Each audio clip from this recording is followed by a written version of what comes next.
Chemistry के पहले chapter से कुछ शॉर्ट क्वेश्चन हैं जो एक एक दो दो नंबर के आपके एग्ज़ाम में पूछे जाते हैं और ये वीवीआई क्वेश्चन है।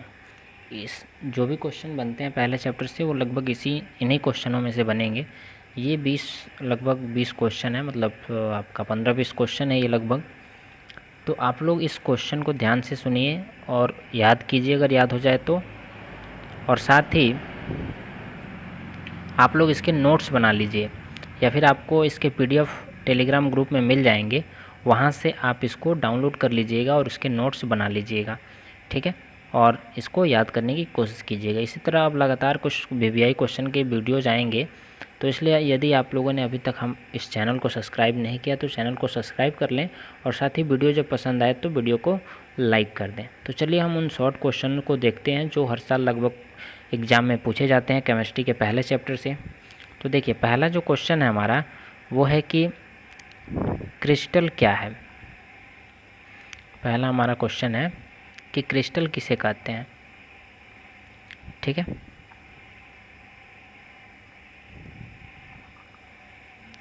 यहाँ पे हमारा पहला क्वेश्चन है कि क्रिस्टल किसे कहते हैं, क्रिस्टल किसे कहते हैं, ठीक। तो क्रिस्टल किसे कहते हैं, उसका आंसर हो जाएगा कि वैसे ठोस पदार्थ जिसका कोई निश्चित ज्यामितीय आकृति हो, जिससे बराबर बराबर भागों में बांटा जा सके, उसे हम क्या कहते हैं, क्रिस्टल कहते हैं, ठीक है। और क्रिस्टल कितने प्रकार के होते हैं, तो क्रिस्टल 4 प्रकार के होते हैं, ठीक है।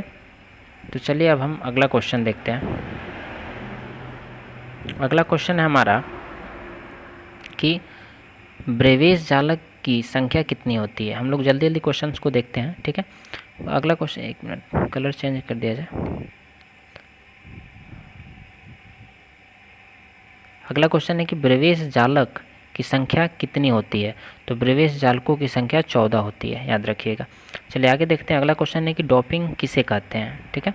तो डोपिंग किसे कहते हैं, तो देखिए, डोपिंग क्रिस्टल जालक में अशुद्धियों को मिश्रित करने की प्रक्रिया को हम लोग क्या कहते हैं, डोपिंग या अपमिश्रण कहते हैं। जो क्रिस्टल जालक होते हैं उसमें अशुद्धियों को मिश्रित कर देने की प्रक्रिया ही क्या कहलाती है, डोपिंग कहलाती है, ठीक है। चलिए आगे देखिए। अगला क्वेश्चन है कि त्रिज्या अनुपात, अगला क्वेश्चन है हमारा कि त्रिज्या अनुपात क्या है, ठीक है। तो धनायन और ऋणायन की त्रिज्याओं के अनुपात को त्रिज्या अनुपात या अर्धव्यास कहा जाता है। किसे कहा जाता है, धनायन और ऋणायन की त्रिज्याओं के अनुपात को त्रिज्या अनुपात या फिर अर्धव्यास अनुपात कहते हैं, ठीक है। अगला क्वेश्चन है कि शॉटकी दोष किसे कहते हैं। क्वेश्चन है हमारा 5वां कि शॉटकी दोष किसे कहते हैं। तो ये होगा इसका आंसर कि जब क्रिस्टल जालक में समान संख्या में धनायन और ऋणायन गायब हो जाता है तो क्रिस्टल जालक में उत्पन्न दोष को हम लोग क्या कहते हैं, शॉटकी दोष कहते हैं। इसमें क्रिस्टल का घनत्व क्या हो जाता है, कम हो जाता है, ठीक है ना। उसका घनत्व जो होता है वह कम हो जाता है। चलिए आगे देखते हैं अगला क्वेश्चन। अगला क्वेश्चन है कि फ्रैंकल दोष किसे कहते हैं। ये सभी वीवीआई क्वेश्चन है, याद रखिएगा, आपके एग्जाम में पूछे जाएंगे और केमिस्ट्री के पहले चैप्टर से हैं। करें कि फ्रैंकल दोष किसे कहते हैं। तो जब क्रिस्टल जालक में एक आयन अपने स्थान से गायब होकर क्रिस्टल जालक में ही कहीं फंस जाए तो उस ऐसे दोष को हम क्या कहते हैं, फ्रैंकल दोष कहते हैं। इसमें क्रिस्टल का घनत्व अप्रभावित रहता है, इसमें क्रिस्टल के घनत्व में कोई कमी या बढ़ोतरी नहीं होती है, ध्यान रखें, क्योंकि जो आयन था वह क्या है, वहीं पे है, उसी में है, अलग नहीं हुआ है, कहीं गायब नहीं हुआ है, ठीक है। चलिए आगे देखते हैं। अगला क्वेश्चन है कि HCl का बनावट संक्षिप्त विवरण दे, बनावट का संक्षिप्त विवरण दे। तो इसमें क्या होता है, सीजियम जो क्लोराइड होता है में क्लोराइड आयन कोने पर होते हैं। जो सीजियम क्लोराइड होता है उसमें क्या होता है कि क्लोराइड जो होते हैं वह क्या होते हैं, कोने पे होते हैं, ठीक है ना।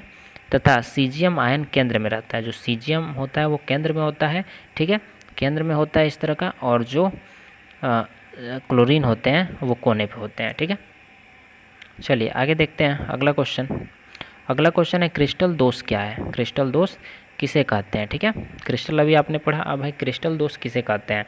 तो क्रिस्टल जालक में किसी कण के गायब हो जाने से उसमें क्रिस्टल के अंतराली स्थान में चले जाने से क्रिस्टल में अपूर्णता का दोष उत्पन्न हो जाता है। इसे ही हम क्या कहते हैं, क्रिस्टल दोष कहते हैं। किसे कहते हैं, तो क्रिस्टल जालक में किसी कण के गायब हो जाने से, जो क्रिस्टल जालक होता है उसमें किसी कण के गायब हो जाने से, जो क्रिस्टल के अंतराली स्थान में चले जाने से क्रिस्टल में अपूर्णता या दोष उत्पन्न हो जाता है। जो कण गायब होता है वो कहाँ चला जाता है, वो क्रिस्टल के अंतराली स्थान में चले जाते हैं। ठीक है, जिससे क्या होता है, अपूर्णता का दोष उत्पन्न हो जाता है। इसे ही हम क्या कहते हैं, क्रिस्टल दोष कहते हैं। ठीक है, अगला क्वेश्चन है कि बिंदु दोष क्या है। अगला क्वेश्चन है 9 नंबर की बिंदु दोष क्या है। तो एक क्रिस्टलीय पदार्थ में एक बिंदु अथवा एक परमाणु के चारों ओर की आदर्श व्यवस्था में अनियमितता अथवा विचलन बिंदु दोष कहलाता है। जो क्रिस्टलीय पदार्थ होते हैं वह उसके एक बिंदु अथवा एक परमाणु मान के चलिए कि एक परमाणु के चारों ओर जो आदर्श व्यवस्था होती है, यानी जो व्यवस्था होती है उसमें अनियमितता हो जाती है, इधर उधर व्यवस्था हो जाती है वो, या विचलित हो जाती है, तो उसे ही हम क्या कहते हैं, बिंदु दोष कहते हैं। ठीक है, अगला क्वेश्चन है कि परासरणी दाब की परिभाषा लिखें।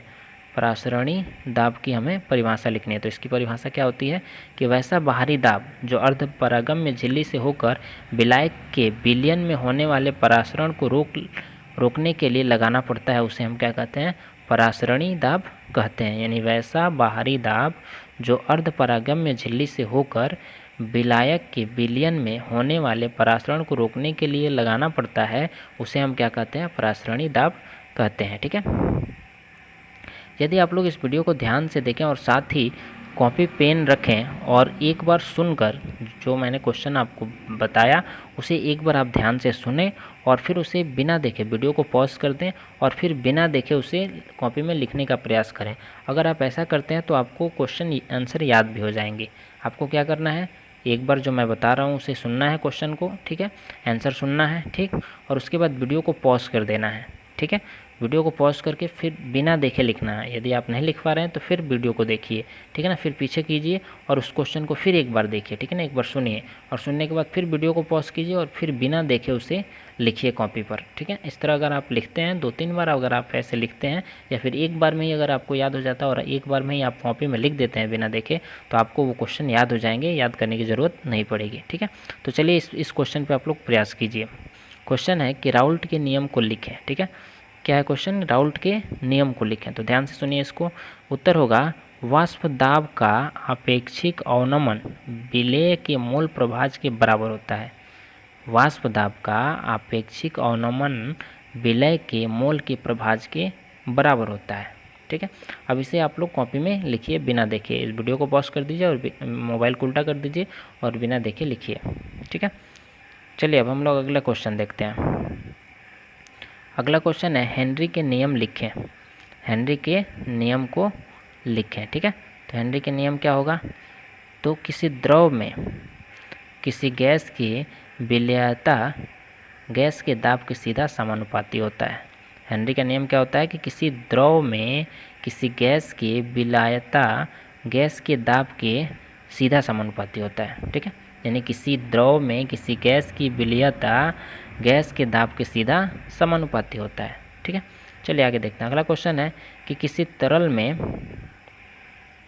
तरल में अवाष्पशील विलय मिला दिया जाए तो उसके वाष्प दाब में कमी आती है, क्यों। किसी तरल में हम क्या करें, अवाष्पशील जो जिसका वाष्प ना हो सके कोई विलय मिला देते हैं तो उसके वाष्प दाब में क्या आ जाती है, कमी आ जाती है। ऐसा क्यों होता है, तो ध्यान से सुनिए इसको। किसी तरल में अवाष्पशील विलय मिला दिया जाए तो उसके वाष्प दाब में कमी आती है क्योंकि विलयन की सतह पर द्रव अणुओं की संख्या घट जाती है। ठीक है, ये तो क्वेश्चन का ही है। ठीक है, ये तो ऐसे ही याद हो गया होगा। अब इतना याद करना है, क्योंकि विलयन की सतह पर द्रव अणुओं की संख्या घट जाती है। क्या होती है, विलयन की सतह पर द्रव अणुओं की संख्या घट जाती है। ठीक है, चलिए आगे देखिए। अगला क्वेश्चन है अणु संख्या गुणधर्म क्या है।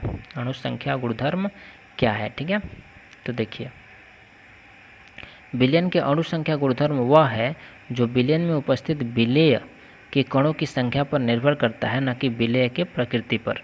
विलयन का अणु संख्या गुणधर्म है वह है, उसे कहते हैं जो विलयन में उपस्थित विलेय के कणों की संख्या पर निर्भर करता है, न कि विलेय की प्रकृति पर।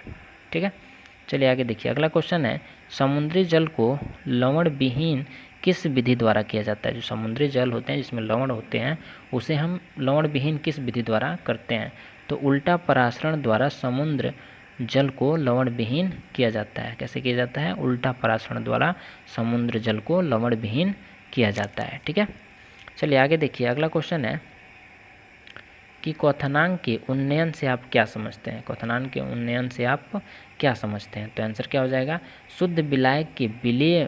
शुद्ध विलायक में विलेय मिला देने से विलयन के क्वथनांक में वृद्धि हो जाती है, इसे ही हम क्वथनांक उन्नयन कहते हैं। जो शुद्ध विलायक होता है उसमें जब हम विलेय मिला देते हैं तो विलयन के क्वथनांक में वृद्धि हो जाती है, इसे ही क्वथनांक का उन्नयन कहते हैं। ठीक है, या फिर ऐसे भी याद कर सकते हैं कि विलयन के क्वथनांक और शुद्ध विलायक के क्वथनांक के अंतर को क्वथनांक उन्नयन कहते हैं। किसे कहते हैं, विलयन के क्वथनांक और शुद्ध विलायक के क्वथनांक के अंतर को हम क्या कहते हैं, क्वथनांक उन्नयन कहते हैं।